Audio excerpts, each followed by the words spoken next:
love you. God, yes, the hair root.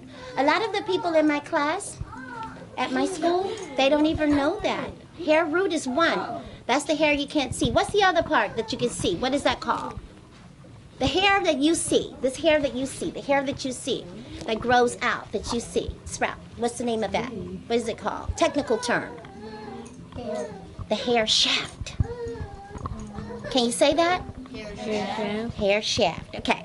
So we're trying to love our hair now so that we can understand more about how to make it healthy, you know, how to groom it, what products to use, and how to make it long and pretty, right?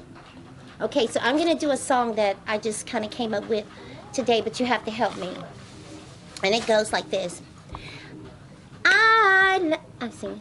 I love my hair. I love my hair. I love my hair. That's what you say, okay? I'm just going to see who remembers how to say that. I'm going to say, I love my hair. Love my hair. Love my hair. Say, I love my hair. Love my hair. Okay, let me hear it. I love my hair. My hair. Yeah, I love my hair. Love my hair. Okay, that's the name of this. I love my hair. I love my hair. Love my hair. Love my hair. Okay. I love my hair. Say, I love my hair. I love my hair. You got to say, I love my hair. Don't just chop it off. I love my hair. I love my hair. I love my hair. Okay. Why is it important to talk about this book, hair? What significance is that? It's natural. It's natural. Absolutely. What does natural mean? What? Say it. It's natural. It's normal. I like that. It is normal. Yeah, it is normal. Coming from melanated people that look like us, right? So the way our hair grows is normal. Anyone else? The way it looks. The way it looks. The way it looks, that's important. And the most important thing is because black hair in America was enslaved. It was not popular to wear your hair like this, or in an afro, or braids, or locks. It was against the law. You couldn't wear it like that. You know, you would be said, these are uncivilized people. They're inhumane, and their hair is very unprofessional. Did you know that? How many people you have friends in school? Because, you know, that carried on with us. Even right today in 2013, it's not popular to be looking like this, right? How many of us are in school? You have friends in school that have afros or braids? They have braids, no? They have braids? Yeah, the schools are telling them that they can't come to school with their hair braided. Did you know that? Yeah, so our culture is very, very strong, and hair plays a major part of it, because your hair are your antennas. You know what that means? Your hair that grows, your follicles, the way that it grows, because it grows different from any other follicle in this world, right? It's the only hair of its kind, right? And that's for a reason. You know that? It's for a reason. So the way that your hair spirals, it spirals like your DNA. Okay?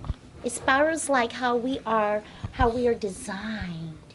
It spirals like everything in the universe, and how it circles, and how it's designed. And it's the same element that holds the heavens together.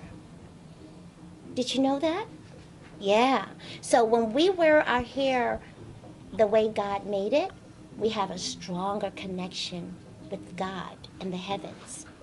What's the closest thing to the heavens? If you stand up, looking at your body like it's a part of the universe, what's the closest thing to the heavens? Head. Your head and your hair. Okay? So we love our hair, and that's what we want to talk about. The beauty of African hair. So what we're doing as Africans, we're trying to redefine the beauty standards of African people, so that we won't feel ashamed to have, what do the kids say in school? Oh, you have what, BBs? Nappy. or nappy hair or bad hair. Did they ever say bad hair? Just say who cares. They say ugly hair, right? Or nappy hair. Or nappy hair. Yes. Since y'all don't move, okay, but I know before you start the story, can I just give them some? Sure. Just really quick. Just sit. Yeah. So you said the right thing. But nappy is good. Or jappy. Jappy hair. Nappy. They say it all. They say it all, but it's beautiful. Really, what they're trying to say is your hair is so different, and it's so beautiful. Tyra. Just 1 second. I don't want to interrupt, but before she starts her story, I know y'all told me y'all were starving. I want to be And mine is natural. Yours just all out there. Yeah. Yeah, it's okay. It's okay. So, We have so, cheese pizza downstairs. yes. All right, cheese. Yeah. So let me ask the audience here. Did you know the story of the history of African hair in America? Have you ever heard that before? You never heard that before? The history, the enslavement of black hair in America. Did we know about that? Yeah. It's real. It's real. And there are like right today there are like 38 states that are you can't do natural hair in about 38 states. I think there are like 7 states that are exempt and free, but in 38 states you can't do natural hair without a cosmetology license, without a license that teaches you how to alter the natural state of the hair.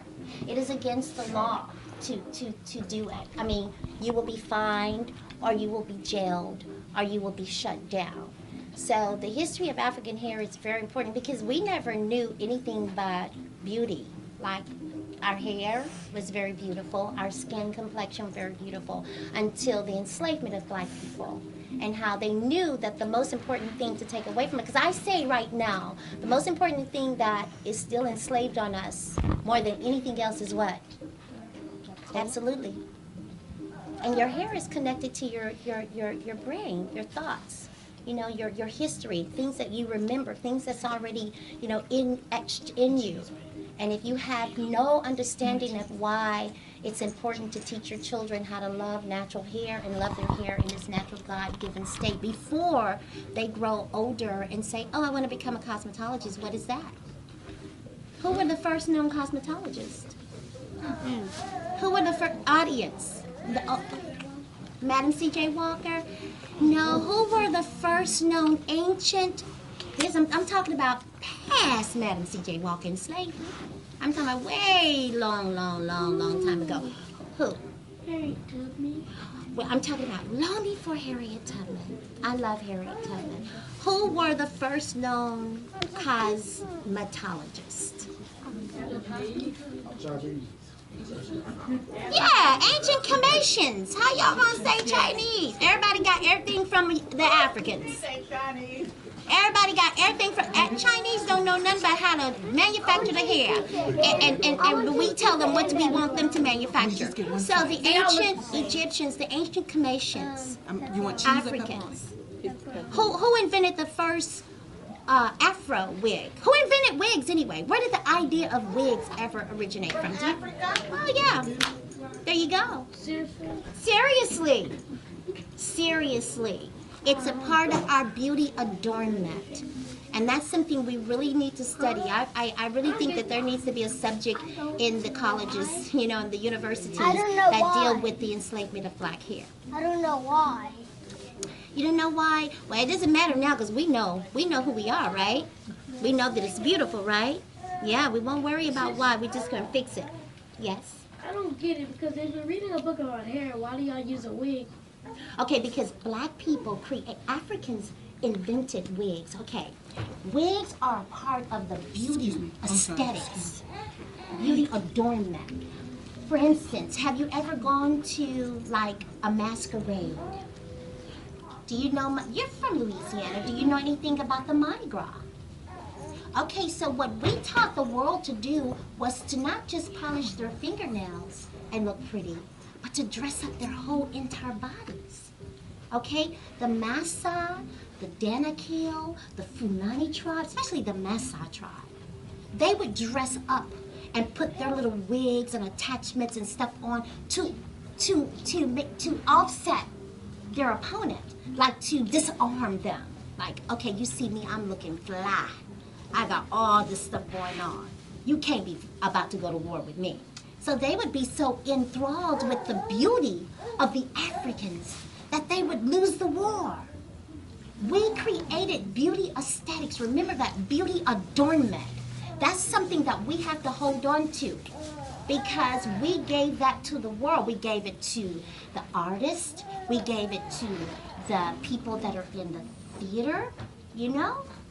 There is always about imagination and stuff you can build and make grander, make it bigger than life. That's who we are, royal. So we created the wigs. We created the powders and the clay and the shea butters and the oils. All that stuff came from Africa. The jewels, the diamonds, all of that is a part of your legacy. So now do you understand, Kyra? I really want you to understand that. Didn't diamonds, were they in the ground like way before? Sure, but we made things out of them. Crowns, very royal things, very visual things that people go like, oh my God, these are the most beautiful people on the face of this earth. So that's a good question, and I'm glad you say that because right now the whole wig industry is owned and operated and controlled by a few that don't look like us, and the Asians or whatever. They know. Everybody in the world know how to become fabulous and big and make money and have their institutions thrive because they use you. They use you. They use your culture. They use your attributes.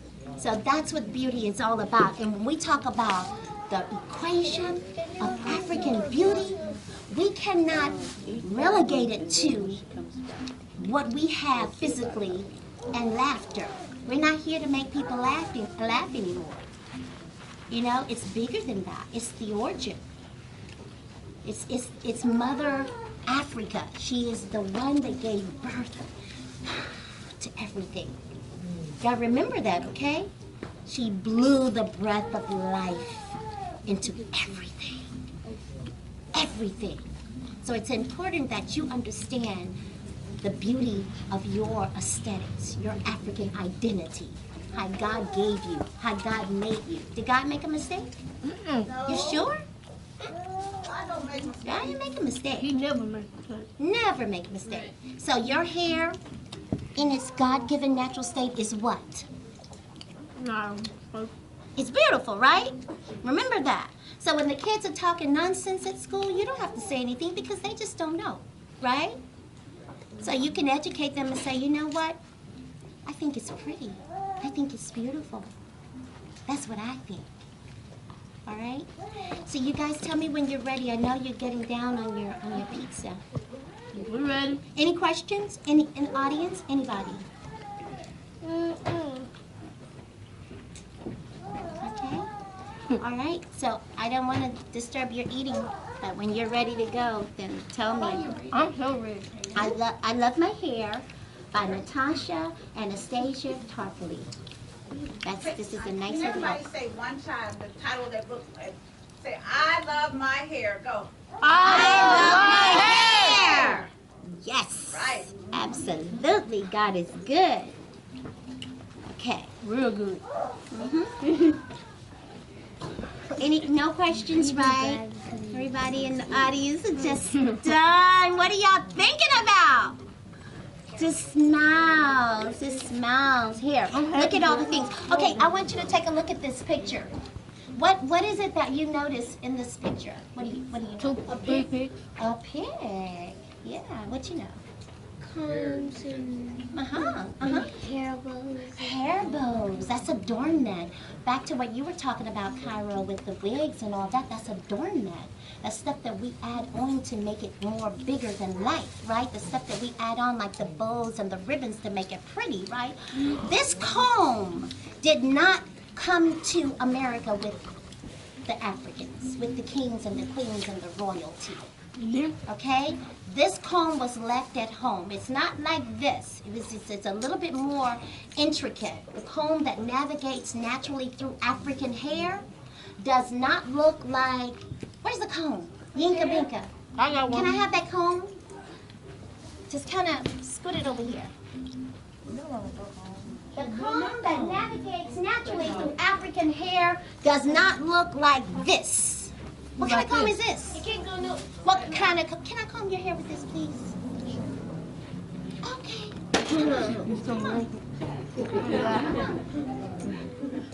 Don't say shit. Oh, I knew it. This is a European comb. This is not for African hair. Let me tell you something. In the early 1900s, long after we had been broken in and the inferior seed had been planted, and a lot of the southern churches in America, this comb hung at the front door of many southern churches. And if your hair did not pass freely through this comb, you were denied membership of that church. Did you know that? That means you can't be in my church because your hair's nasty. It ain't straight enough to go through this comb. This comb is for straighter texture hair. This comb is for African hair. There's a big difference. This comb was symbolic of royalty. Like the kings and the queens would carve these and give them to the love of their life. You know? They would use this and a little strong pick, like it was like one little thing like this to part the hair. They never use a comb. This right here has been very instrumental in making us hate our hair. Because who wants their hair combed with this? You're going to cry, right? Okay. Okay, so